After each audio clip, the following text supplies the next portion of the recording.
Just that 3, it whistled 2 though. Alright, that was my son, by the way, asking for the money while he at school and college, but he already sent it, he didn't even check his account. That's what I work hard for. Alright. Glad y'all had a comedy show, getting your laugh on, because life is stressful. We need to laugh every chance you get. Y'all agree with that? Yeah. Clap if you agree, goddammit. You gotta laugh, man, because people snapping out. A lot of tension in the world, people snapping out, shooting up their jobs and shit, shooting up school. That's why you gotta make friends with the weirdo. I'm gonna say that shit, make friends. That dude sitting around nibbling at the job, be his friend. Take this dude to lunch. That way if he snap out, he be like, bang, bang, bang, my friend, bang! You wanna be my friend, goddammit. Thank you, brother, yes. You wanna be, see, the weirdo. You want to be the one to talk to the news. Well, what happened was he shot the shit out of them people. You know? He ain't shooting me because I be bringing a Popeye. We at Trill Talk TV? Yeah. All right. Trill Talk TV, North Carolina. How you get into comedy? Well, like most comics, you go down to open mic and you try some jokes, and if they laugh, you keep doing it. If you get booed, you might go back to working for it. Real talk. So you've been doing it a long time, so Yes, sir. so how I feel to maintain your longevity?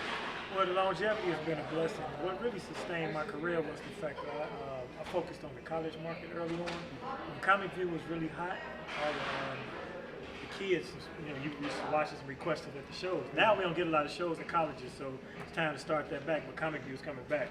So I think the fact that I did colleges so much, now those people are adults and they're consumers, so they've grown up with my career. That and the fact that I've stayed on every television show, like I did Comic View 11 seasons in a row. Every year I did it. People kept saying, why you keep doing Comic View? What you gonna get out of that? I'm like, why do McDonald's still do commercials? You know what I'm saying? Until I get a TV show, that's my commercial.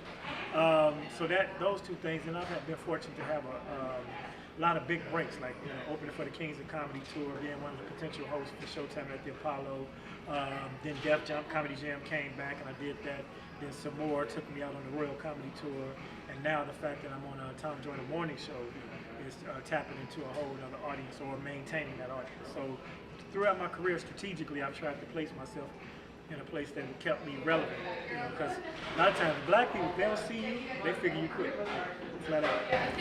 So I remember when you first comedy, like the first time you told me that you did the gang bang. Yeah, oh, you know that? Yeah, man. Let me tell you, dude.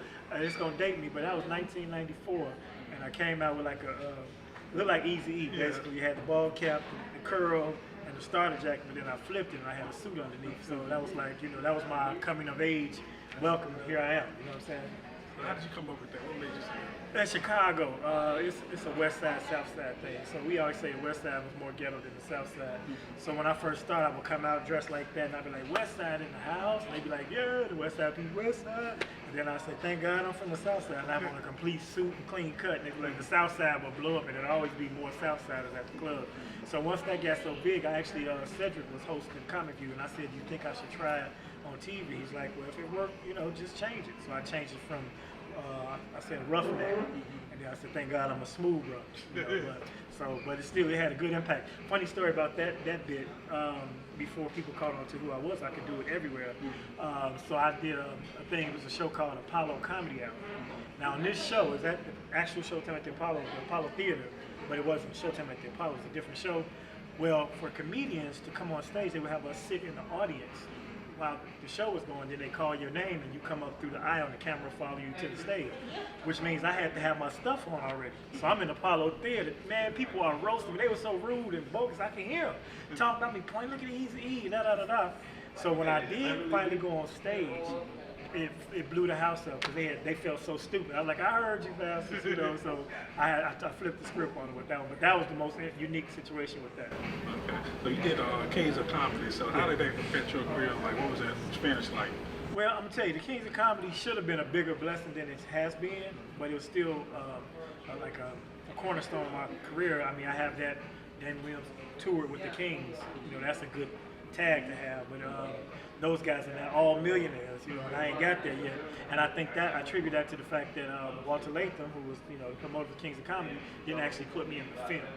So the people that saw me live on the tour, you know, as years have gone past, people come past, I saw you open for the Kings, I've seen you open for the Kings, they saw it live, but if I was on that DVD and that film, I'd be a household name quicker, you know what I mean? So it's been a blessing to have that experience, to see what comedy can do, what it's like to tour on that level, you know, 5-star hotels, some private planes, you know, the catering in the back, you know, it was just, I've been to the mountaintop. I've seen it. I just got to get back up there. So about that tour, I know you had a large audience. So how did that affect? What's the difference between a large audience that affects you or a small audience? Well, actually, the bigger the crowd, the easier to perform, because for the Kings of Comedy, it might be 18, 20,000 people.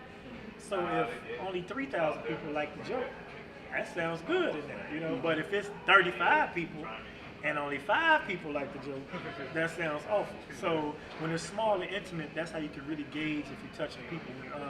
I prefer, like, to be honest, a nice 250 seats, 300 seats is really good when people are up close, like the Improvs and the Funny Bones and clubs like that. But I ain't mad at theaters because, you know, you get that big reaction, and like I said, it's much easier. Okay.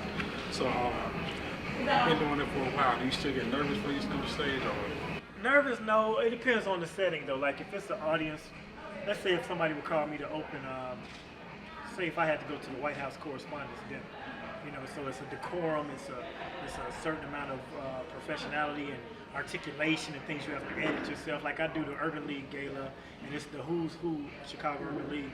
Our governor's there, our mayor, you know, all of our dignitaries, and it's a multicultural audience. So I got to be very careful and be political and not touch the wrong subject matter or be, you know, inappropriate. So that gives me some anxiety. But as far as nerves, I have got to the point where now I feel like any group of people that's sitting in the room, if I got the mic, I'm gonna make them laugh before it's done. So if it was a Klan rally, you know, they'd be kicking the sheets off, you know. But, yeah.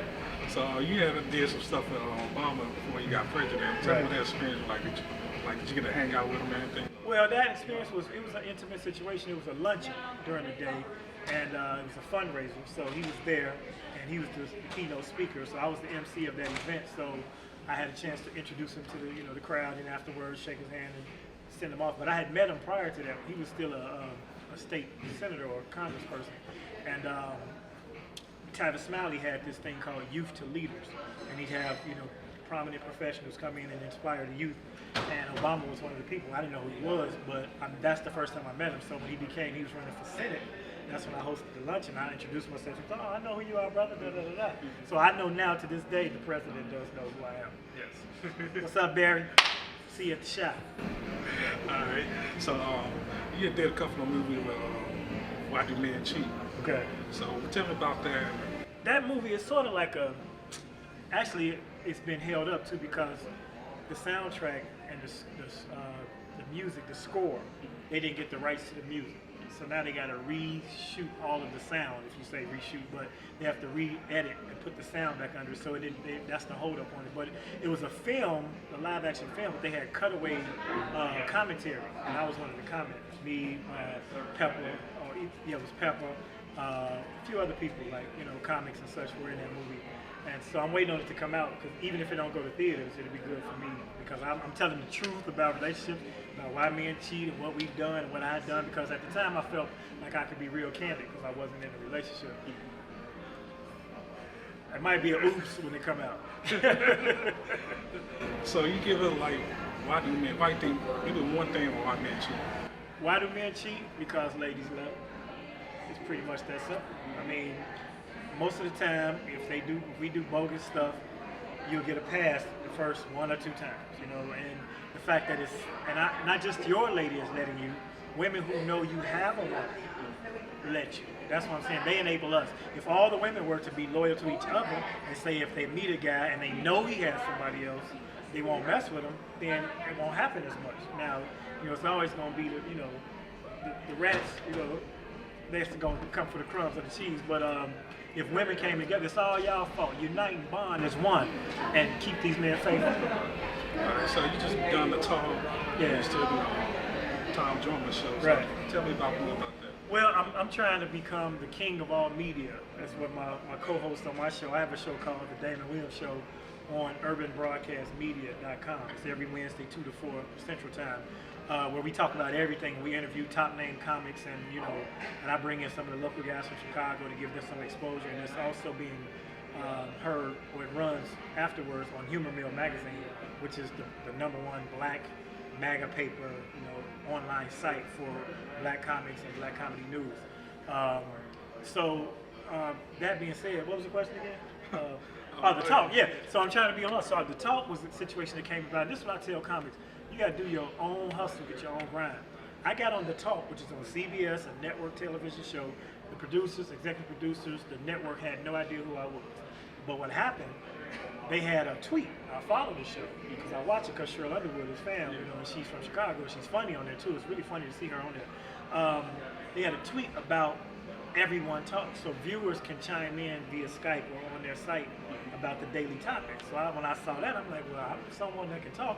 Let me get on that way. So when I got in, I registered, and the producers called me, and they said, well, we'll send you some topics, and they liked it. First one I did, they ran it, and they ran that day. So it was cool, and I made the crowd laugh, and so I noticed that they were using radio personalities as what they call top talkers. So Big Boy from LA, and Kevin Frazier from The Inside, and people like that. So I felt like being associated with Tom Joyner, which is nationally syndicated, 10 million listeners.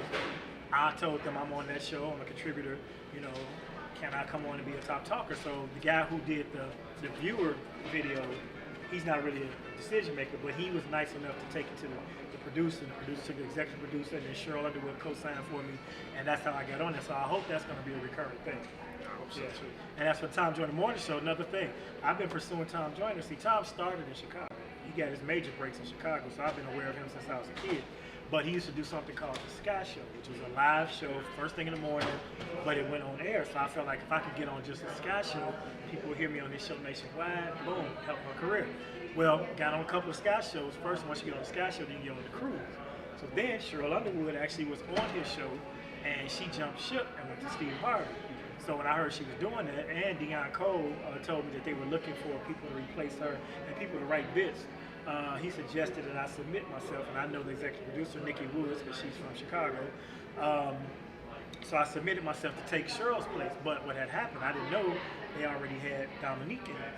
So I suggested, instead of, since that role wasn't available, how about I, scour the internet and do obscure stories that are not being covered, in general, like dumbass stories. So that's where we came up with Seriously Ignorant News. And they really, Tom's son Oscar asked that I focus on stupid criminals, just in that lane. So it's so many. I mean, there's so many sites you can go on. Every day it's a story about somebody that robs a bank and writes a note on his check and on the back of his address, So that was easy to do, but what saved it, because initially I used to do it like a reporter. Well, Tom, and some other Seriously Ignorant News, which was funny because we would rewrite stories, but I sound serious, but I'm saying some really stupid shit, if I can say shit. Can I say shit? Okay. All right. If I could, I was really doing some stupid things. So, Ignorant News correspondent Damon Williams reports on a boy who drives better than he lies. Seriously, Damon? Seriously, Tom, as serious as two lovers swapping slurps. You ain't lived till somebody slurped on you. I'm just trying to tell you. My no matter what part of your body you catch a slurp, it's going down. That is love. When you swap slurps. All right. Now, it wouldn't be news if I said a parent woke up in the middle of the night to find a kid in the family car gone, all right? But it's like a rite of passage, I would say, okay? So let me read this because I'm talking now. I used to doing it with y'all in the room. And I looked at Nikki like, right, what are y'all doing in here? Why do I have clothes on? In your bedroom. Right. No, but I remember me and my older brother stole the keys to my stepdad's Electra 225, the Deuce Buick. and a Yeah, quarter. the deuce and a quarter, as it were. Yeah, you put the car in neutral and you push it out the driveway and try to get it out quietly in that gravel. Right. Okay. Oh, that's funny, man. It's funny that we mentioned that too. Look, so we put the car in neutral driveway and we ran down the block listening to Johnny Taylor's Disco Lady. Imagine that. It's already in my story. Because we'll talk about that later. Anyway, this. Y'all are throwing me off. I'm sorry. Everybody leave. Okay. I hope this isn't your line that you're going to be using this weekend as Burlington. Not at all. Anyway, however, it would be news if I tell you the boy was 10 years old and he had his 18-month-old sister with him. All right. He's a Norwegian boy Right. at that. So down in Norway, they're a little advanced. Anyway, they were well on their way 10 miles into the drive when the boy veered off the road into a snowbank. Right? Now, don't judge the boy. He was 10 years old. There's some grown people that can't drive Atlanta. Anyway. The funny thing about that is it was kind of dry because, you know, I was being so square. So they suggested that I just do my own voice, my own personality. But I do this thing called as serious as. So Tom be like, seriously, Damon? And I say something like, yeah, Tom, as serious as a buck-toothed dentist. You know, so those things started to catch on with people. And so I have to come up with 2 or 3 of them every week, too. And that's what really saved that feature. And I've been doing it over 3 years now. So you in Raleigh, you got a show. Tell us about the show called. Tonight's show is love and laugh, so to speak. It's me and Joe Torry plus Avant and Joe, the singer. Now, the funny thing about this, I have jokes about, or real stories about both of these dudes that I'm going to tell tonight. They don't know. One of them is Avant. I've been knowing him for a while. He's from the Midwest. He comes through Chicago a lot. So we're on the joiner cruise. I got my lady, you know, I'm kind of flossing there. I'm like, you want to take a picture of me?